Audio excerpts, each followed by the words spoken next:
mentioned before, at the beginning, he has everything and he is a chief and dominant figure. But he had a child,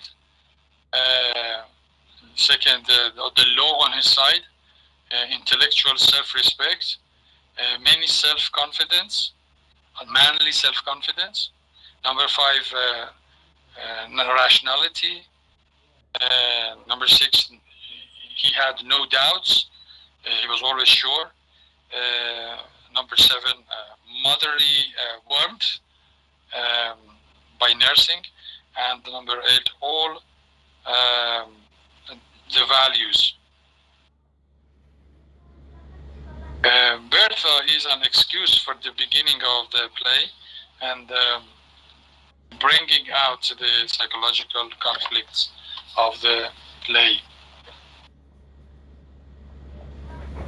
So we know that the captain gradually loses all these under scheming of Laura's during the psychological war.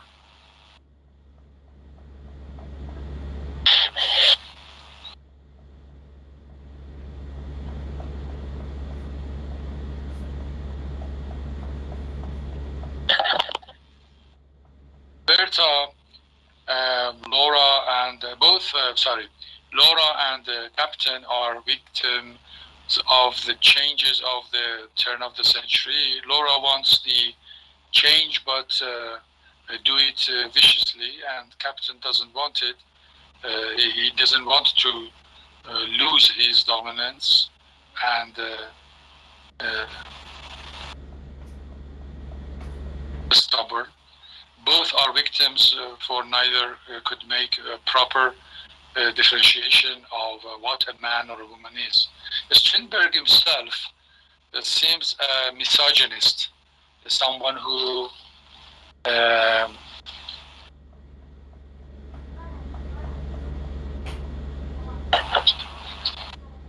Russia cannot hear me. This is something wrong with your line, because I think the other friends have my voice.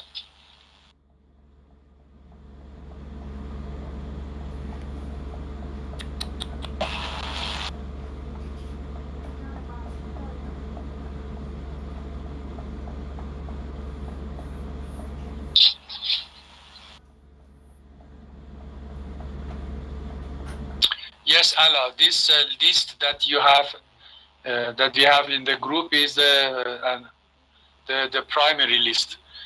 Since you have been added to the class later, from the last week, I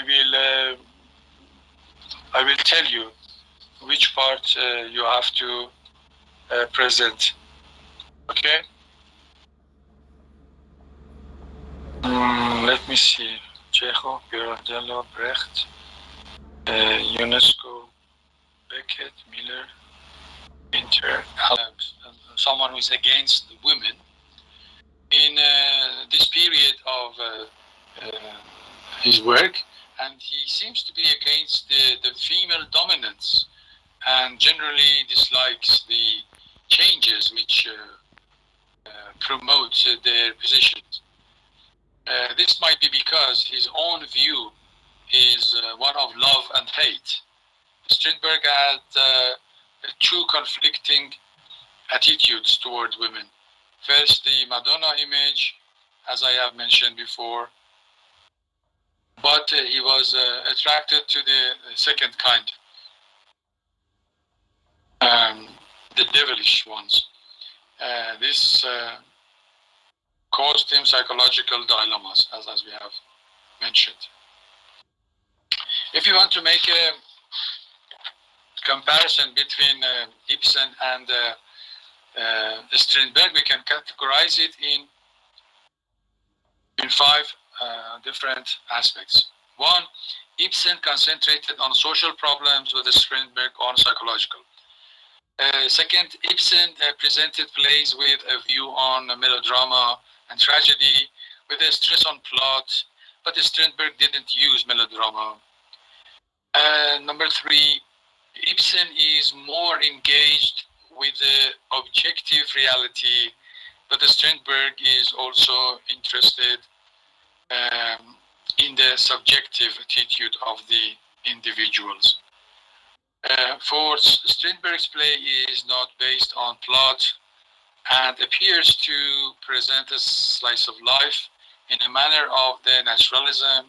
The Strindberg is a realist in that he convey per se psychological the rejecting of his time, yet he is a naturalist for the he presents a slice of life version. And the last one, Ibsen's women had something to do and were interested in education and independence, and they were progressive, although imprisoned, such as Nora. But they took risks to make choices and independence. In Strindberg, Laura is the opposite, and she doesn't risk, likes many, but not independence, and this is not natural.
Is there any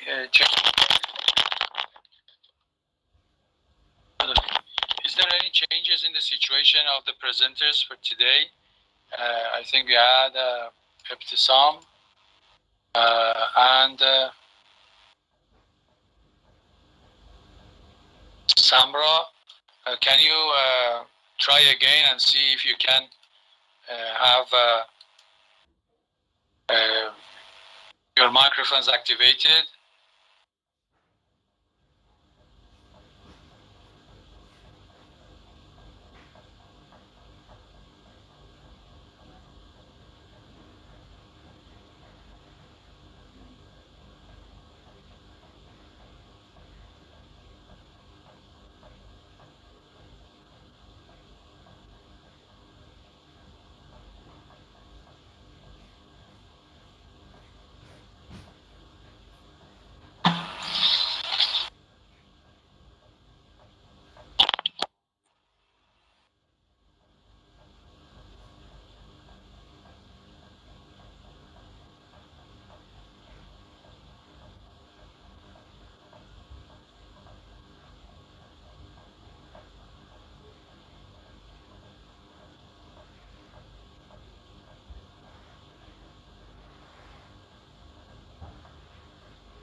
Okay, I'm going to try to upload your files and see if I can follow from what you have prepared here. Let me see if I can do this. Give me some time, please.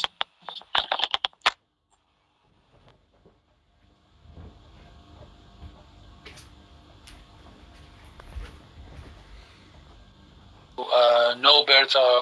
Both know Bertha cannot be raised in the captain's household. However, the captain wants her to move into town and study to be a teacher, whereas Laura wants her daughter to have a different destiny, perhaps as an artist. Captain says that his decision is final and that the law supports him because he points out the woman sells her rights when she agrees to be married. Swedish law at that time prevents Laura's wishes about her daughter's future to be allowed.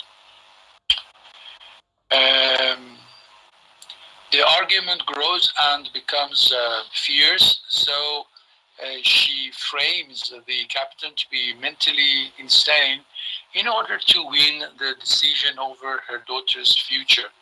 In order to make the captain go insane, she introduces the idea that for all he knows, Bertha may not even be his daughter, implying that she had been unfaithful. Laura also intercepts his mail and lies to the influential doctor in efforts to convince him of the captain's insanity. The captain starts to believe that Bertha is not his child and eventually is locked in a room with bullets emptied from all guns so the captain may not shoot himself. Laura, who has now swayed the long contemplative doctor and the pastor into believing the captain's perhaps now legitimate insanity, attempts to put a straitjacket on him as he comes out. You know, straitjackets are those jackets who usually they put it on people in insanity, mad people, not to hurt themselves or others. And the sleeves are too long, and usually the hands are tight at the back of their backs. If you have not read the play up until now, I think this explanation provides you with enough information about what is it about. Rather, the captain cites numerous times in literature where there were references to illegitimate fathers, labels all women as his enemy, sites on his nurse's lap in a position that almost suggests that of breastfeeding, and has a stroke on her knees. Bertha runs to her mother, who now has custody of her child.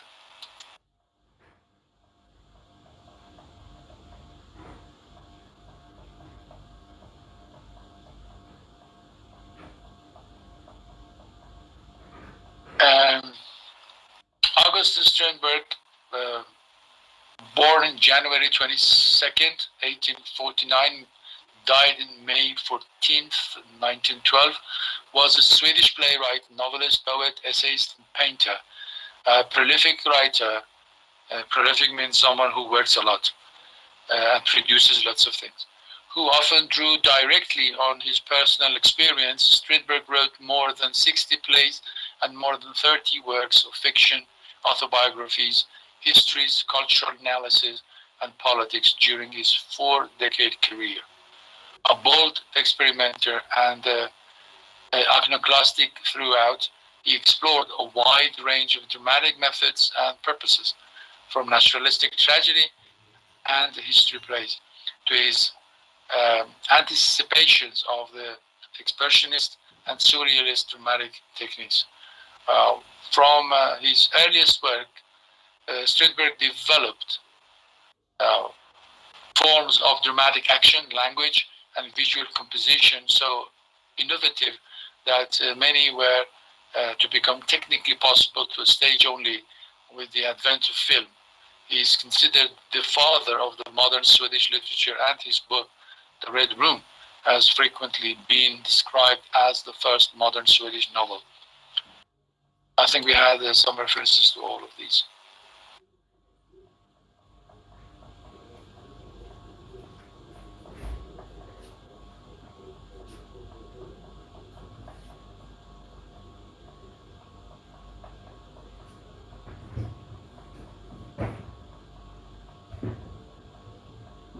The premiere of his first major play, Master Olof, in 1881 gave him his theatrical background. This is a breakthrough, and in his plays, the father, Miss Julie, and creditors, these are the names of his plays, as I have mentioned before. He created naturalistic dramas, in particular, the characterization in the well-known Miss Julie replaces plot as the predominant dramatic element, in contrast to melodrama and the well-made play, and the determining role of the heredity and the environment of the characters is emphasized. During the 1890s, he spent, this period is called Von der Cirkel, spent significant time abroad engaged in scientific experiments and studies of the occult. However, a series of the psychotic attacks between 1894 and 1896 led to his hospitalization and return to Sweden, where he was able to recover. In 1898, he returned to playwriting with a play called To Damascus, a dream play of the spiritual pilgrimage. This is also a very nice play. Advisable to read it. Sam, this is yours. Oh, pardon me. Sorry, I made a mistake. Sorry. I have Samra's in line. I thought this is Samra, sorry.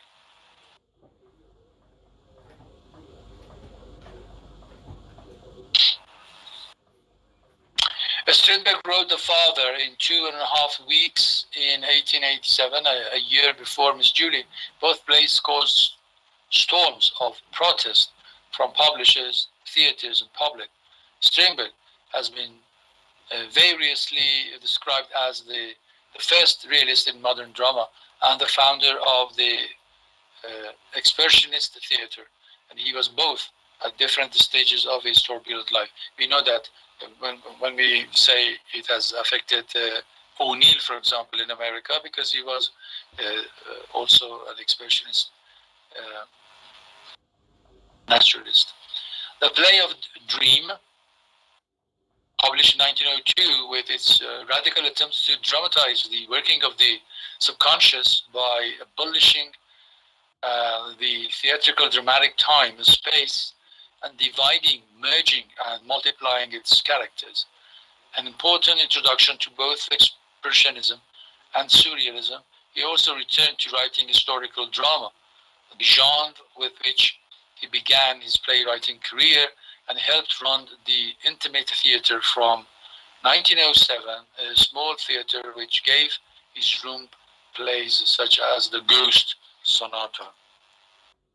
These are the names of his different plays, which appeared in different sections or phases of his writing. Strindberg explored a wide variety of the artistic expressions, and in his native country, Sweden, he is known for his poetry, novels, and paintings.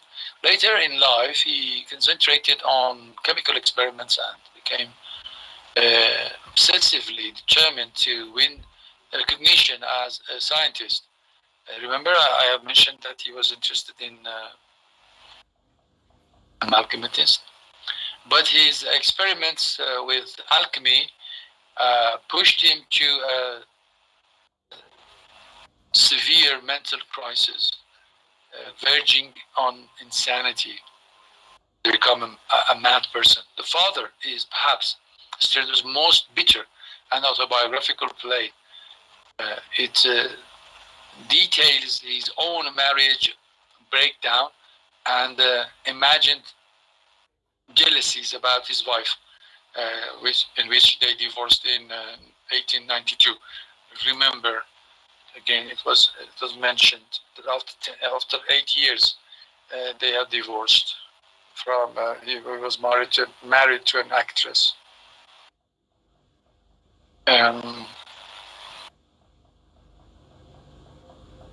It takes a long time to upload it. In his essay on psychic murder, published in 1887, he referred to the psychological theories of Nancy Skoll, which advocated the use of the hypnosis. Strindberg developed the theory that sexual war was motivated not by physical desire, but by relentless human will. The winner was the one with the strongest mind and the most unscrupulous. Anyone who, like a hypnotist, could force the most affected psyche into submission. And his views of psychological power struggle can be seen in works such as Creditors, The Strongest, and Untouchable. In 1889, he published an essay on modern drama and modern theater, in which he distanced himself from naturalism, arguing that it was a frivolous realism and devoid of imagination. His sympathy for Nietzsche's philosophy and atheism, his general was also waning. He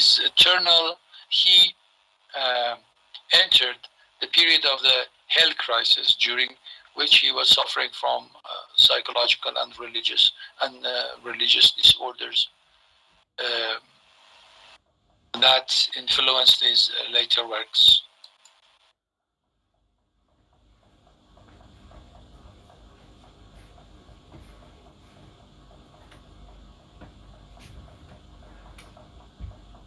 Abdeslam, I'm waiting for your microphone to be opened. I don't know. Strindberg was known to be indifferent to hostile to religion and especially priests, but he underwent some kind of conversion to personal faith. In a footnote, he noted the influence of Emanuel Swedenborg on his current work. We know that Swedenborg is the one who has left a great impact on the French symbolists. The forces were central to Strindberg's later work. He said that the forces were an external force that caused his physical and mental suffering because they were acting in relation to the human race for their wrongdoings. This period should be here.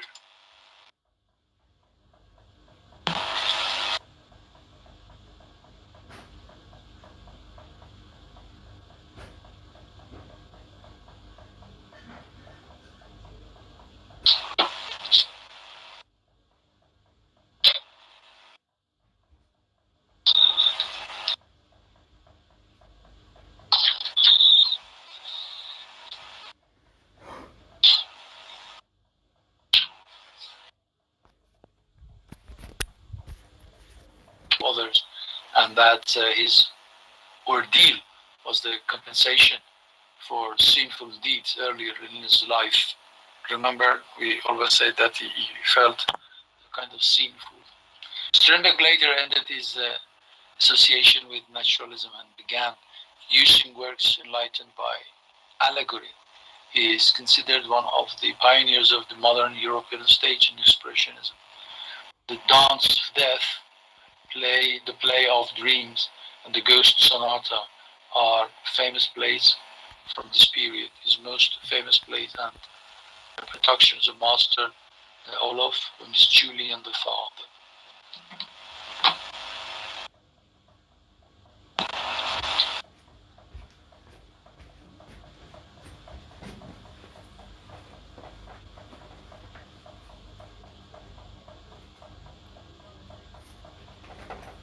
Okay, I better stop here. I'm afraid I had to leave the class a little bit earlier today. I have work to do, so we will leave the rest and also the other part for some time when we have extra time, so that we can cover them again, okay? Or even at the beginning of the next session we can have it. Next time we will go through Chekhov by Mustafa Jawad and Ahmad Hassan. I hope that your microphones are going to be activated during the course of the class, and I want you to go through Three Sisters if you can during the week ahead. Wish you, all of you, the happy Eid of Fitr, and please take care of yourselves, and thank you for your presence in the class. Till next week, God bless and take care. Goodbye.